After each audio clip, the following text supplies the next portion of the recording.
The Adventure of the Missing Three-Quarter by Arthur Conan Doyle. Narrated by Peter Silverleaf. We were fairly accustomed to receiving weird telegrams at Baker Street, but I have a particular recollection of one which reached us on a gloomy February morning, some 7 or 8 years ago, and gave Sherlock Holmes a puzzled quarter of an hour. It was addressed to him and ran thus. Please await me. Terrible misfortune. Right wing 3/4 missing. Indispensable tomorrow. Overton. Strand postmark and dispatch 10:36, said Holmes, reading it over and over. Mr. Overton was evidently considerably excited when he sent it, and somewhat incoherent in consequence. Well, he will be here, I dare say, by the time I have looked through the Times, and then we shall know all about it. Even the most insignificant problem would be welcome in these stagnant days. Things had indeed been very slow with us, and I had learned to dread such periods of inaction, for I knew by experience that my companion's brain was so abnormally active that it was dangerous to leave it without material upon which to work. For years I had gradually weaned him from that drug mania which had threatened once to check his remarkable career. Now I knew that under ordinary conditions he no longer craved for this artificial stimulus, but I was well aware that the fiend was not dead but sleeping, and I have known that the sleep was a light one, and the waking near when in periods of idleness I have seen the drawn look upon Holmes's ascetic face and the brooding of his deep-set and inscrutable eyes. Therefore I blessed this Mr. Overton, whoever he might be, since he had come with his enigmatic message to break that dangerous calm which brought more peril to my friend than all the storms of his tempestuous life. As we had expected, the telegram was soon followed by its sender, and the card of Mr. Cyril Overton, Trinity College, Cambridge, announced the arrival of an enormous young man, 16 stone of solid bone and muscle, who spanned the doorway with his broad shoulders and looked from one of us to the other with a comely face which was haggard with anxiety. Mr. Sherlock Holmes? My companion bowed. I've been down to Scotland Yard, Mr. Holmes. I saw Inspector Stanley Hopkins. He advised me to come to you. He said the case, as far as he could see, was more in your line than in that of the regular police. Pray sit down and tell me what is the matter. It's awful, Mr. Holmes. Simply awful. I wonder my hair isn't grey. Godfrey Staunton, you've heard of him, of course. He's simply the hinge that the whole team turns on. I'd rather spare 2 from the pack and have Godfrey for my 3/4 line. Whether it's passing or tackling or dribbling, there's no one to touch him, and then he's got the head and can hold us all together. What am I to do? That's what I ask you, Mr. Holmes. There's Morehouse, first reserve, but he is trained as a half, and he always edges right in onto the scrum instead of keeping out on the touchline. He's a fine-placed kick, it's true, but then he has no judgment, and he can't sprint for nuts. Why, Morton or Johnson, the Oxford Flyers, could romp round him. Stevenson is fast enough, but he couldn't drop from the 25 line, and a 3/4 who can't either punt or drop isn't worth a place for pace alone. No, Mr. Holmes, we are done unless you can help me find Godfrey Staunton. My friend had listened with amused surprise to this long speech, which was poured forth with extraordinary vigour and earnestness, every point being driven home by the slapping of a brawny hand upon the speaker's knee. When our visitor was silent, Holmes stretched out his hand and took down the letter S of his commonplace book. For once he dug in vain into that mine of varied information. There is a Arthur H. Staunton, the rising young forger, said he, and there was Henry Staunton, who I helped to hang, but Godfrey Staunton is a new name to me. It was our visitor's turn to look surprised. Why, Mr. Holmes, I thought you knew things, said he. I suppose, then, if you have never heard of Godfrey Staunton, you don't know Cyril Overton either. Holmes shook his head good-humouredly. Great Scott! Cried the athlete. Why, I was first reserve for England against Wales, and I've skippered the varsity all this year, but that's nothing.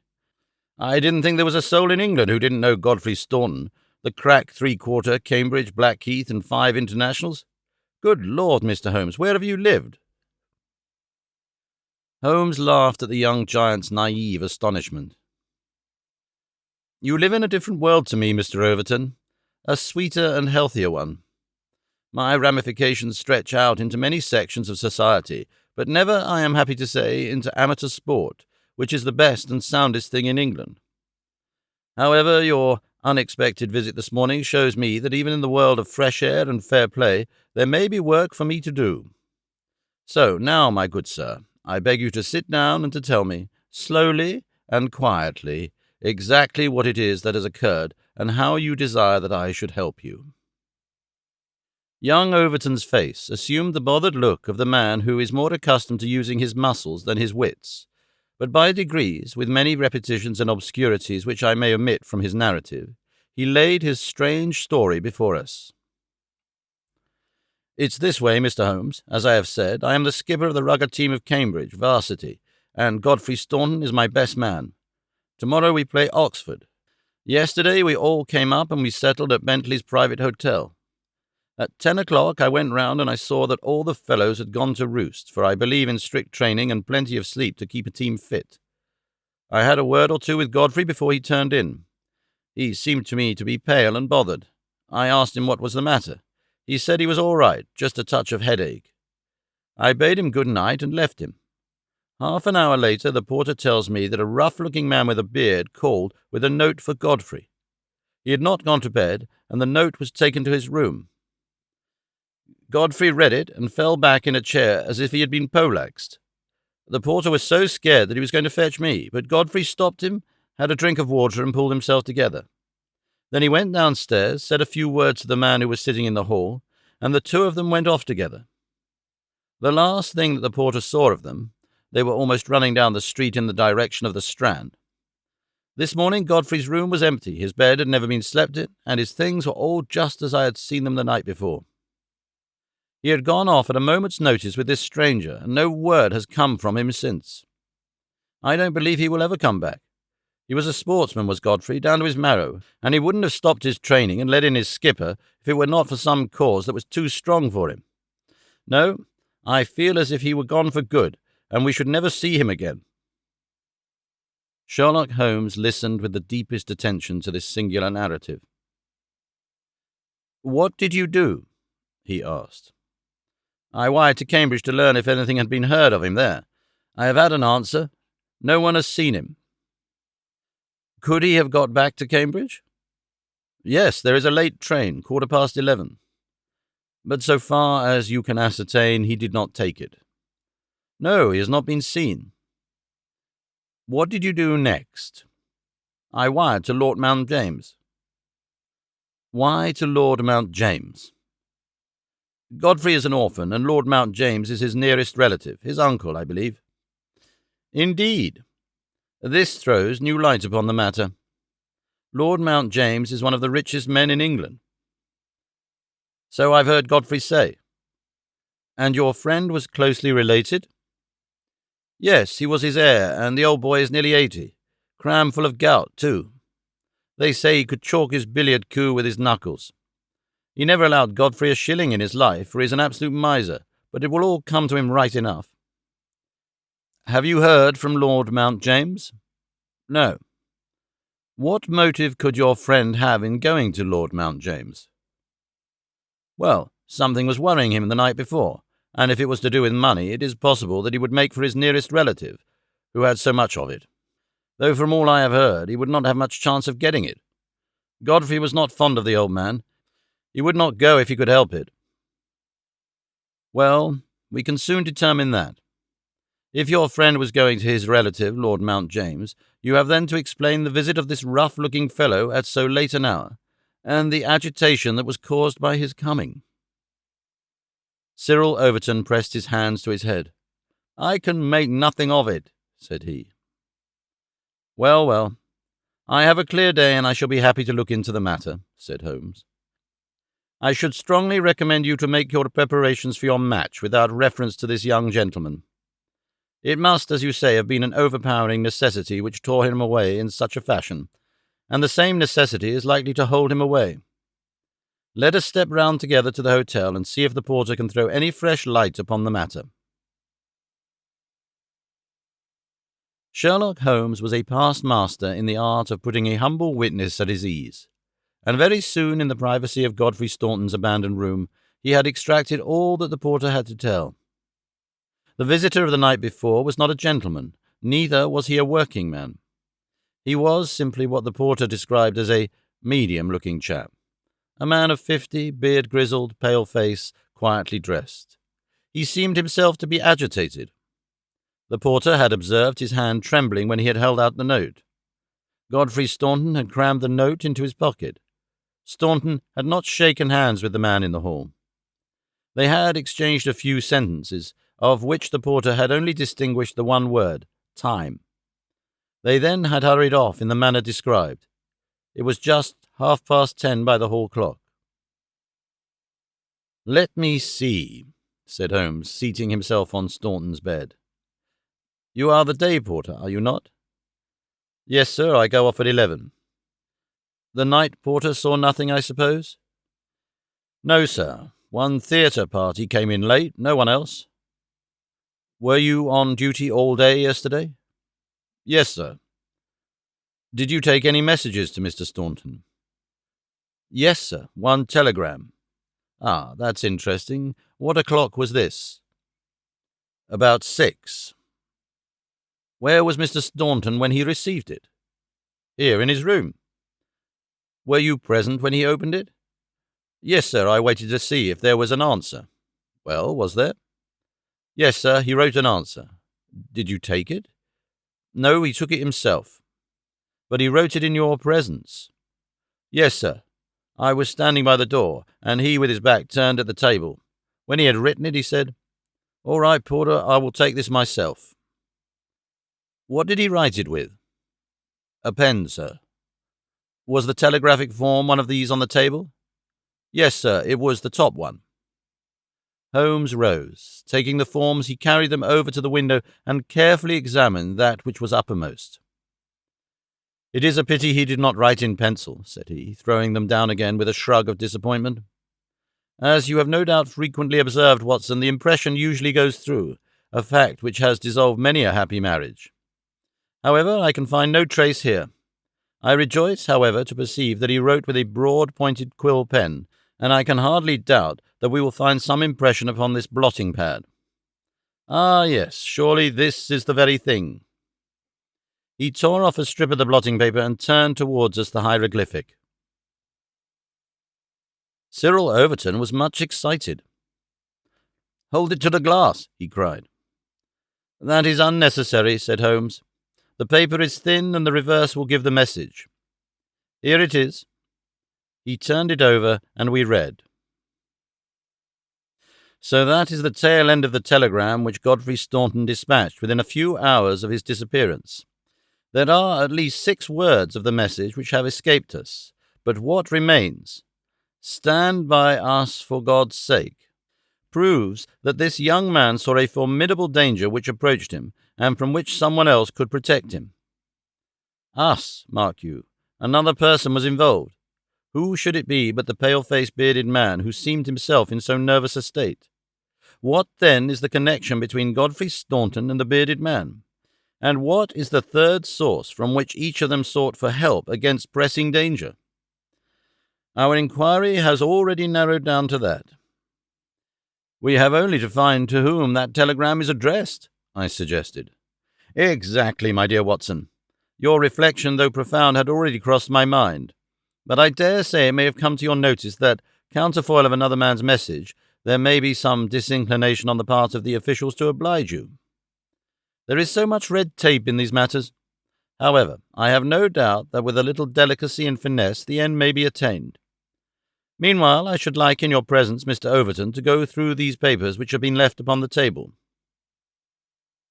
There were a number of letters, bills, and notebooks, which Holmes turned over and examined with quick, nervous fingers and darting, penetrating eyes. "Nothing here," he said at last. "By the way, I suppose your friend was a healthy young fellow, nothing amiss with him?" "Sound as a bell." "Have you ever known him ill?" Not a day. He has been laid up with a hack, and once he slipped his kneecap, but that was nothing. Perhaps he was not so strong as you suppose. I should think he may have had some secret trouble. With your assent, I will put one or two of these papers in my pocket, in case they should bear upon our future inquiry." One moment," cried a querulous voice, and we looked up to find a queer little old man jerking and twitching in the doorway.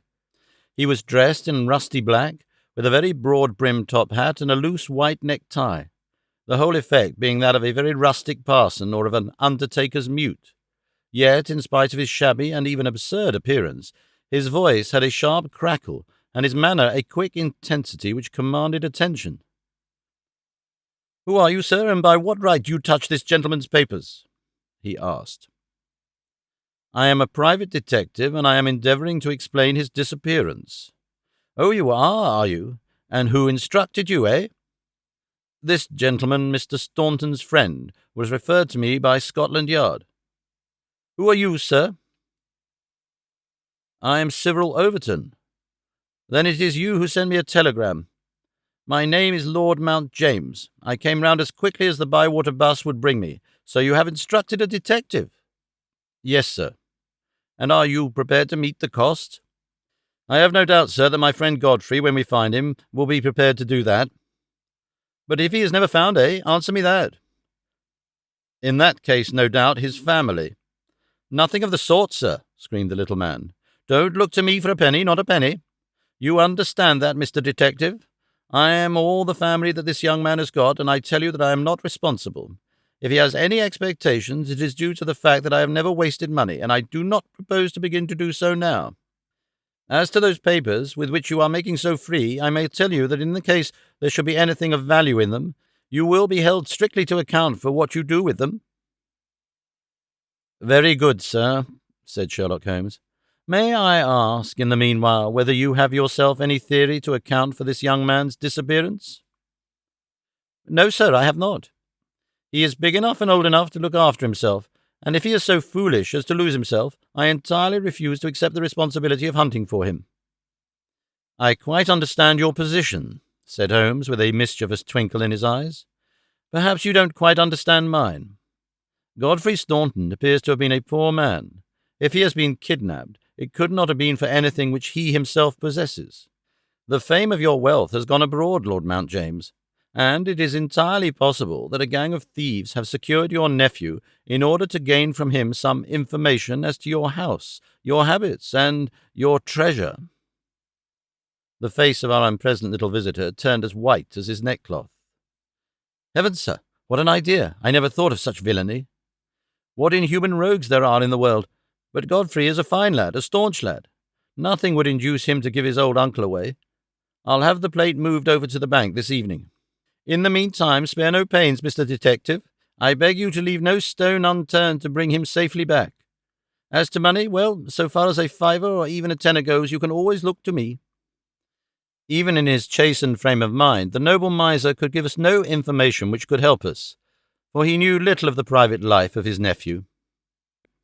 Our only clue lay in the truncated telegram, and with a copy of this in his hand, Holmes set forth to find a second link for his chain.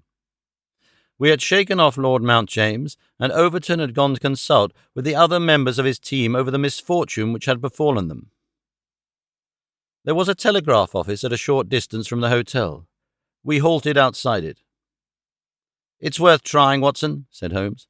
"Of course, with a warrant we could demand to see the counterfoils, but we have not reached that stage yet. I don't suppose they remember faces in so busy a place. Let us venture it."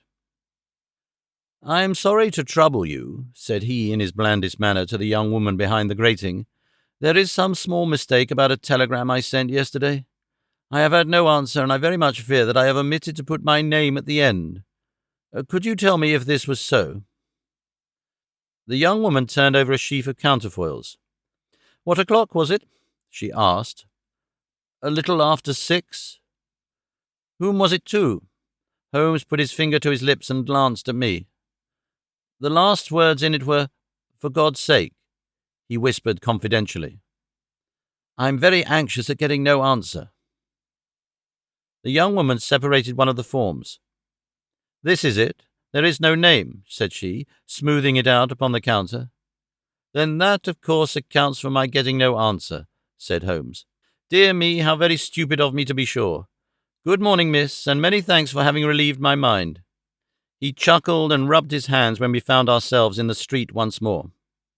"Well?" I asked. "We progress, my dear Watson, we progress. I had 7 different schemes for getting a glimpse of that telegram, but I could hardly hope to succeed the very first time." "And what have you gained?" "A starting point for our investigation." He hailed a cab. "King's Cross Station," said he. "We have a journey, then?"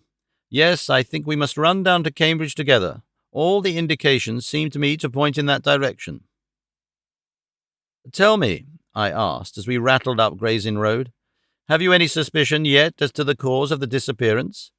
I don't think that among all our cases I have known one where the motives are more obscure. Surely you don't really imagine that he may be kidnapped in order to give information against his wealthy uncle?" "I confess, my dear Watson, that does not appeal to me as a very probable explanation. It struck me, however, as being the one which was most likely to interest that exceedingly unpleasant old person." "It certainly did that. But what are your alternatives?" "I could mention several. You must admit that it is curious and suggestive that this incident should occur on the eve of this important match, and should involve the only man whose presence seems essential to the success of the side. It may, of course, be a coincidence, but it is interesting. Amateur sport is free from betting, but a good deal of outside betting goes on among the public, and it is possible that it might be worth someone's while to get a player as the ruffians of the turf get at a racehorse. There is one explanation. A second very obvious one is that this young man really is the heir of a great property, however modest his means may be at present, and it is not impossible that a plot to hold him for ransom might be concocted." "Those theories take no account of the telegram." "Quite true, Watson. The telegram still remains the only solid thing with which we have to deal, and we must not permit our attention to wander away from it. It is to gain light upon the purpose of this telegram that we are now upon our way to Cambridge. The path of our investigation is at present obscure, but I shall be very much surprised if, before evening, we have not cleared it up, or made a considerable advance along it." It was already dark when we reached the old university city.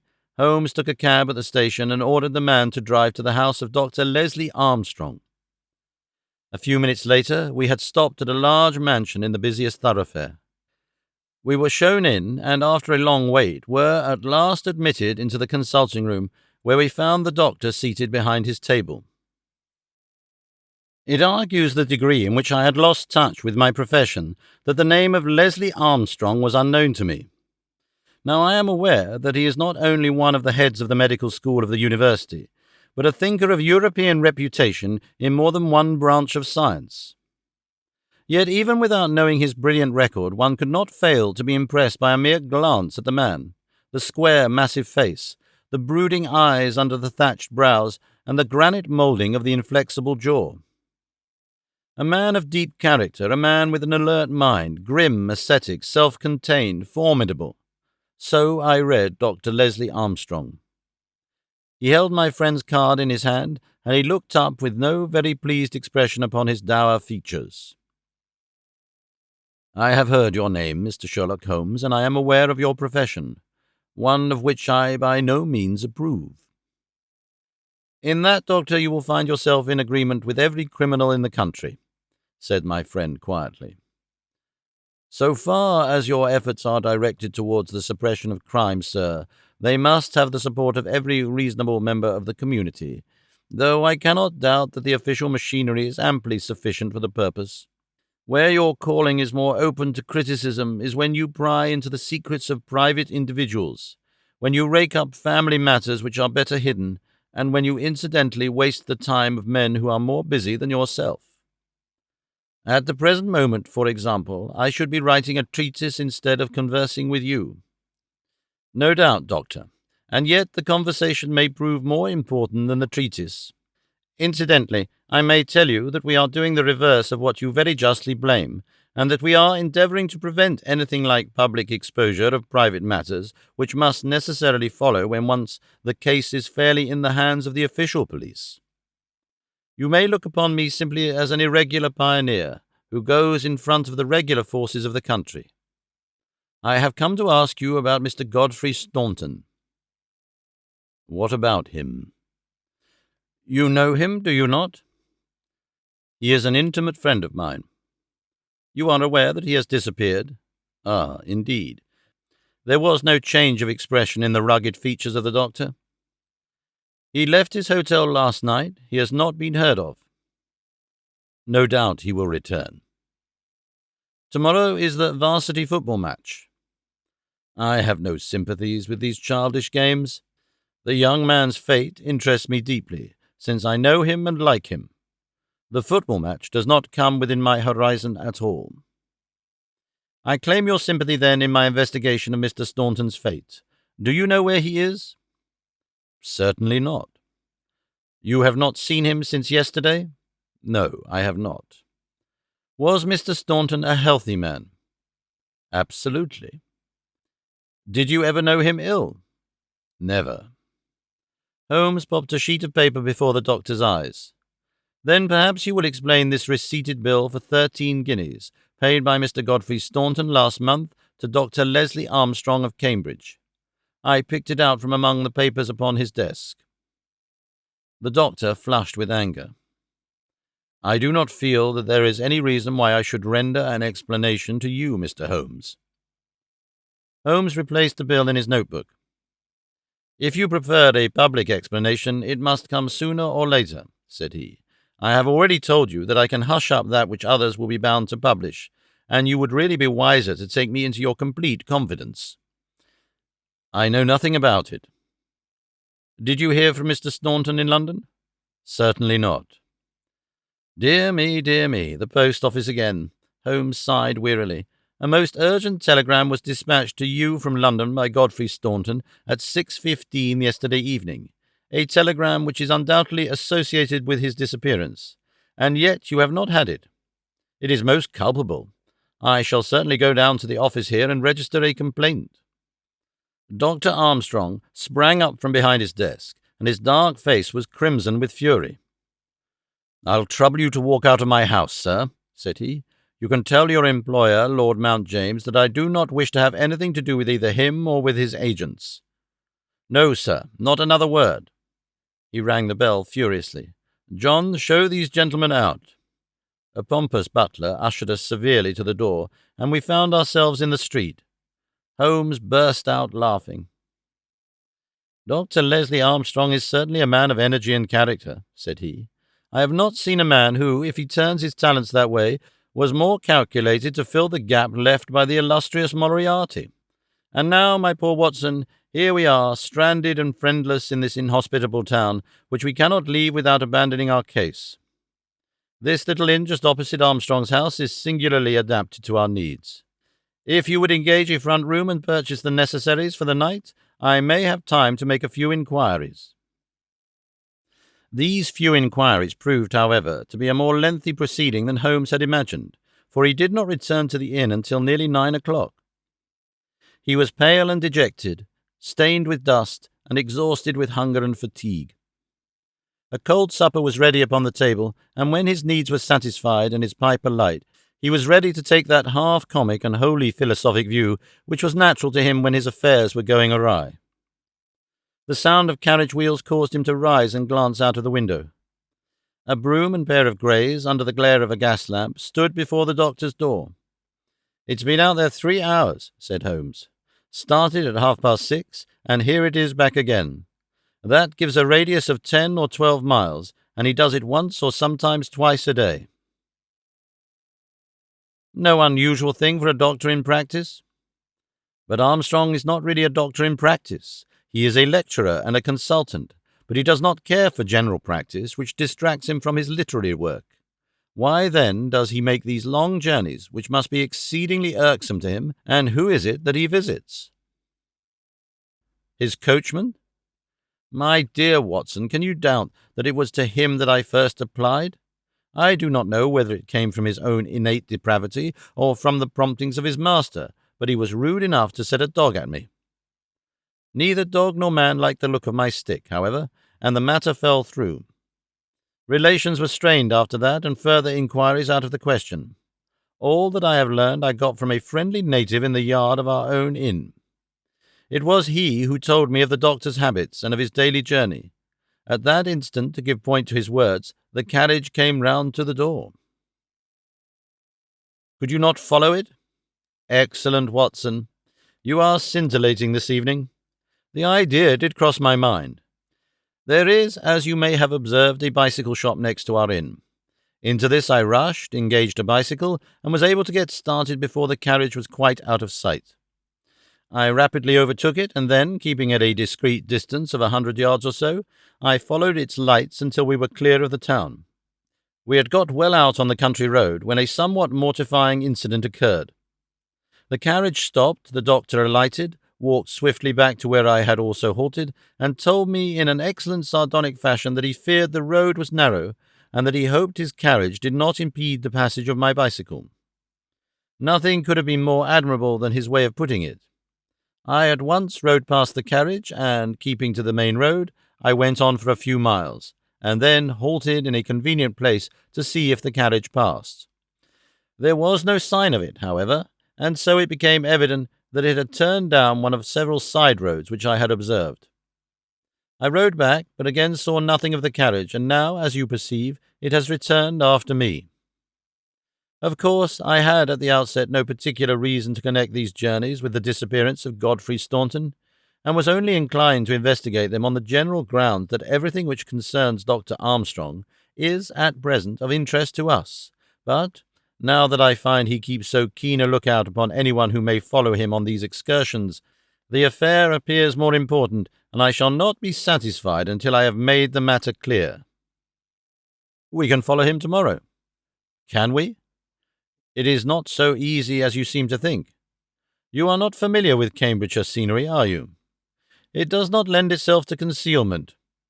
All this country that I passed over tonight is as flat and clean as the palm of your hand, and the man we are following is no fool, as he very clearly showed tonight. I have wired to Overton to let us know any fresh London developments at this address, and in the meantime we can only concentrate our attention upon Dr. Armstrong, whose name the obliging young lady at the office allowed me to read upon the counterfoil of Staunton's urgent message. He knows where the young man is. To that I'll swear, and if he knows, then it must be our own fault if we cannot manage to know also. At present it must be admitted that the odd trick is in his possession, and, as you are aware, Watson, it is not my habit to leave the game in that condition. And yet the next day brought us no nearer to the solution of the mystery. A note was handed in after breakfast, which Holmes passed across to me with a smile. Sir, it ran, I can assure you that you are wasting your time in dogging my movements. I have, as you discovered last night, a window at the back of my brougham, and if you desire a 20-mile ride which will lead you to the spot from which you started, you have only to follow me. Meanwhile, I can inform you that no spying upon me can in any way help Mr. Godfrey Staunton, and I am convinced that the best service you can do to that gentleman is to return at once to London and to report to your employer that you are unable to trace him. Your time in Cambridge will certainly be wasted. Yours faithfully, Leslie Armstrong. An outspoken, honest antagonist is the doctor, said Holmes. Well, well, he excites my curiosity. I must really know before I leave him. His carriage is at his door now, said I. There he is stepping into it. I saw him glance at our window as he did so. Suppose I try my luck upon the bicycle? No, no, my dear Watson. With all respect for your natural acumen, I do not think that you are quite a match for the worthy doctor. I think that possibly I can attain our end by some independent explorations of my own. I am afraid I must leave you to your own devices, as the appearance of two inquiring strangers upon a sleepy countryside might excite more gossip than I care for. No doubt you will find some sights to amuse you in this venerable city, and I hope to bring back a more favourable report to you before evening. Once more, however, my friend was destined to be disappointed. He came back at night weary and unsuccessful. I have had a blank day, Watson. Having got the doctor's general direction, I spent the day in visiting all the villages upon that side of Cambridge, and comparing notes with publicans and other local news agencies. I have covered some ground. Chesterton, Histon, Waterbeach, and Oakington have each been explored and have each proved disappointing. The daily appearance of a broom and pair could hardly have been overlooked in such sleepy hollows. The doctor has scored once more. Is there a telegram for me? Yes, I opened it. Here it is. Ask for Pompey from Jeremy Dixon, Trinity College. I don't understand it. Oh, it is clear enough. It is from our friend Overton, and is in answer to a question from me. I'll just send round a note to Mr. Jeremy Dixon, and then I have no doubt that our luck will turn. By the way, is there any news of the match? Yes, the local evening paper has an excellent account in its last edition. Oxford won by a goal and 2 tries. The last sentences of the description say, "The defeat of the Light Blues may be entirely attributed to the unfortunate absence of the crack international Godfrey Staunton, whose want was felt at every instant of the game. The lack of combination in the three-quarter line and their weakness both in attack and defence more than neutralised the efforts of a heavy and hard-working pack." Then our friend Overton's forebodings have been justified, said Holmes. Personally, I am in agreement with Dr. Armstrong, and football does not come within my horizon. Early to bed tonight, Watson, for I foresee that tomorrow may be an eventful day. I was horrified by my first glimpse of Holmes next morning, for he sat by the fire holding his tiny hypodermic syringe. I associated that instrument with the single weakness of his nature, and I feared the worst when I saw it glittering in his hand. He laughed at my expression of dismay and laid it upon the table. "No, no, my dear fellow, there is no cause for alarm. It is not upon this occasion the instrument of evil, but it will rather prove to be the key which will unlock our mystery. On this syringe I base all my hopes. I have just returned from a small scouting expedition, and everything is favourable. Eat a good breakfast, Watson, for I propose to get upon Dr. Armstrong's trail today, and once on it I will not stop for rest or food until I run him to his burrow." "In that case," said I, "we had best carry our breakfast with us, for he is making an early start. His carriage is at the door." "Never mind, let him go. He will be clever if he can drive where I cannot follow.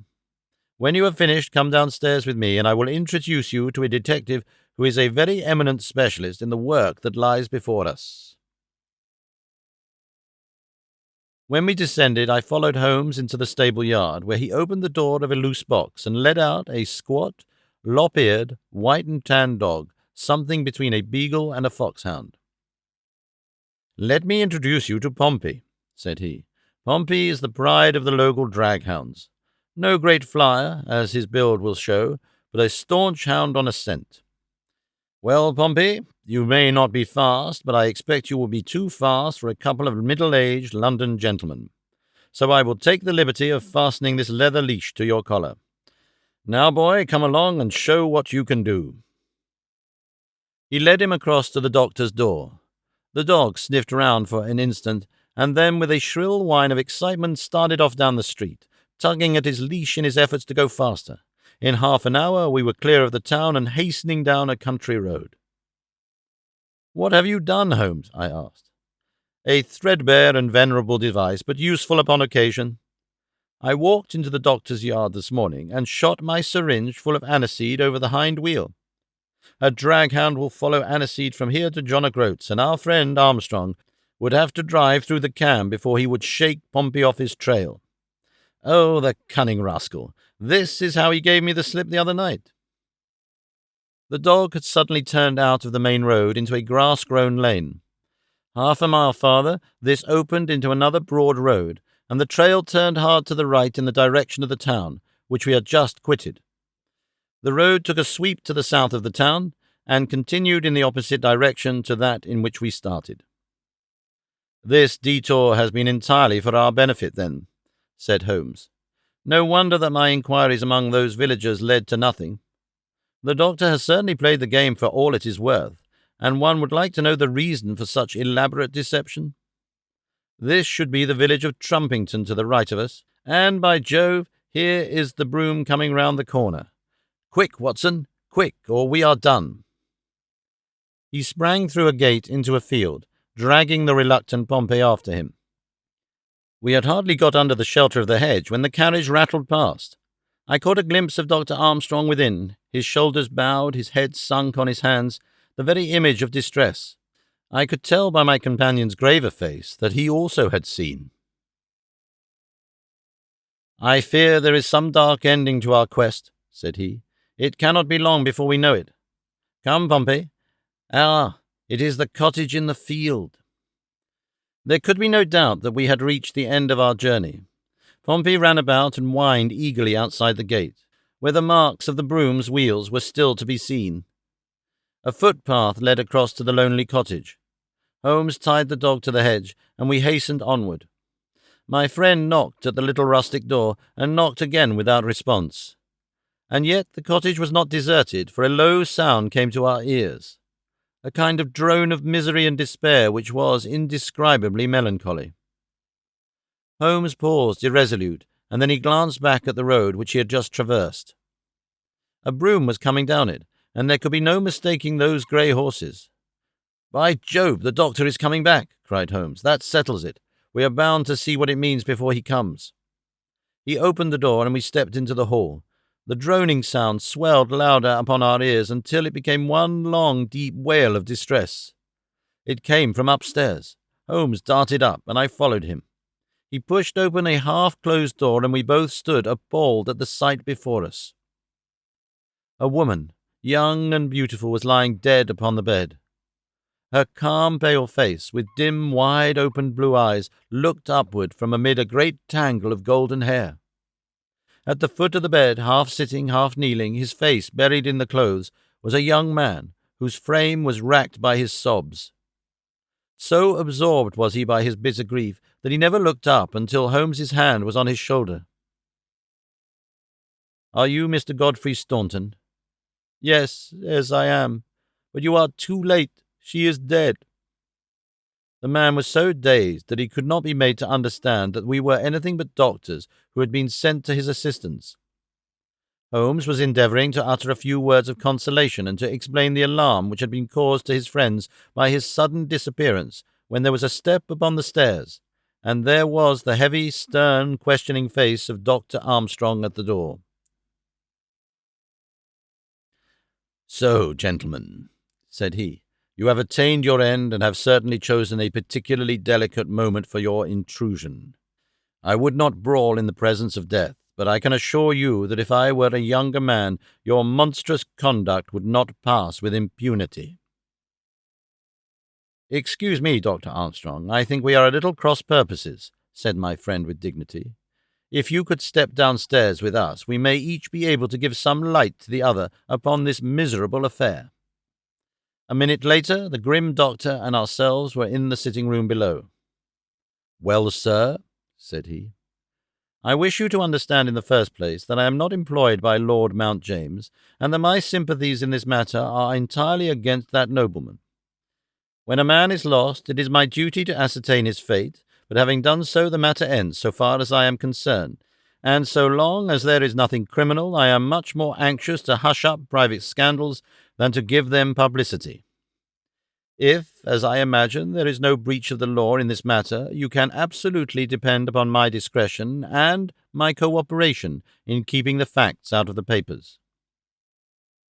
Dr. Armstrong took a quick step forward and wrung Holmes by the hand. "You are a good fellow," said he. "I had misjudged you. I thank heaven that my compunction at leaving poor Staunton all alone in this plight caused me to turn my carriage back, and so to make your acquaintance. Knowing as much as you do, the situation is very easily explained. A year ago, Godfrey Staunton lodged in London for a time, and became passionately attached to his landlady's daughter, whom he married.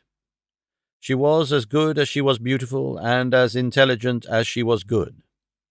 No man need be ashamed of such a wife. But Godfrey was the heir to this crabbed old nobleman, and it was quite certain that the news of his marriage would have been the end of his inheritance. I knew the lad well, and I loved him for his many excellent qualities. I did all I could to help him to keep things straight. We did our very best to keep the thing from everyone, for when once such a whisper gets about, it is not long before everyone has heard it. Thanks to this lonely cottage and his own discretion, Godfrey has up to now succeeded. Their secret was known to no one save to me and to one excellent servant, who has at present gone for assistance to Trumpington. But at last there came a terrible blow in the shape of dangerous illness to his wife. It was consumption of the most virulent kind. The poor boy was half crazed with grief, and yet he had to go to London to play this match, for he could not get out of it without explanations which would expose his secret. I tried to cheer him up by wire, and he sent me one in reply imploring me to do all I could. This was the telegram which you appear in some inexplicable way to have seen. I did not tell him how urgent the danger was, for I knew that he could do no good here, but I sent the truth to the girl's father, and he very injudiciously communicated it to Godfrey. The result was that he came straight away in a state of bordering on frenzy, and has remained in the same state, kneeling at the end of her bed, until this morning death put an end to her sufferings. That is all, Mr. Holmes, and I am sure that I can rely upon your discretion and that of your friend. Holmes grasped the doctor's hand. "Come, Watson," said he, and we passed from that house of grief into the pale sunlight of the winter day.